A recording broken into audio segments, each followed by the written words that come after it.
উদ্দেশ্যে এটা কথা কৈছো যে আপোনালোকে এটা কথা চাব, প্ৰত্যেকটো কথা কিন্তু ল'ৰা ছোৱালীক দুখ দি লাভ নাই।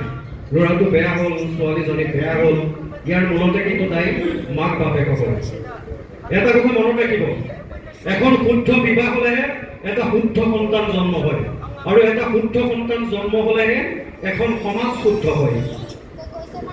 আপোনালোকে চাগে প্ৰায়ে জানে যে অসুৰৰ প্ৰহ্লাদৰ কথাটো সকলোৱে জানে। প্ৰহ্লাদটোতো অসুৰৰ বংশত জন্ম হৈছিল। আদিদৈত্য হিৰণ্যকশিপুৰৰ গৰ্ভত প্ৰহ্লাদ বংশত জন্ম হৈছিল। অসুৰৰ বংশত প্ৰহ্লাদ জন্ম হৈ প্ৰহ্লাদ কিয় ইমান ভাল মানুহ হ'ল, কিয় পৰম বৈষ্ণৱ হ'ল, এই কথাটো আপোনালোকে জানেনে এই বিষয়টো? কাৰণ এইটো কথা যে হিৰণ্যকশিপুৰৰ পত্নী আছিলে কায়ধু, তেওঁলোক দানৱ, অসুৰ বংশ, অত্যাচাৰী মানুহ। সেই কায়ধুৰ গৰ্ভত কিন্তু পৰম বৈষ্ণৱ, পৰম ভক্ত প্ৰহ্লাদৰ জন্ম হৈছিল।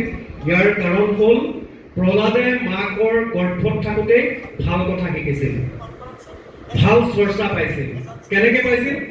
যেতিয়া হিৰণ্যকশিপুৰৰ ভাতৃক বিষ্ণুৱে বৰাহ ৰূপ অৱতাৰ ধাৰণ কৰি হত্যা কৰিছিলে, মাৰি পেলাইছিলে, তেতিয়া হিৰণ্যকশিপুৰে ভাতৃৰ দুখ পাহৰিবৰ কাৰণে বনত তপস্যা কৰিবলৈ গুচি গৈছিল।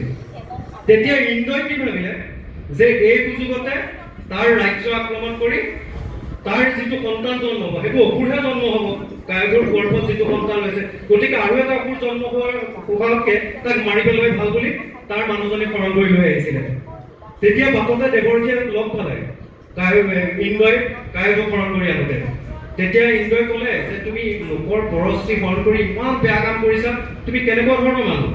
তেতিয়া ইন্দ্ৰই কৈছিলে যে আমাৰ পৰশ্ৰীৰ প্ৰয়োজন নাই, এই এওঁৰ গৰ্ভত যি সন্তানে স্থিতি লৈছে তাক হত্যা কৰি পেলাব লাগে, কাৰণ সি আৰু এটা অসুৰ জন্ম হ'ব। বাপেকে অসুৰ, পুতেকো আৰু অসুৰ,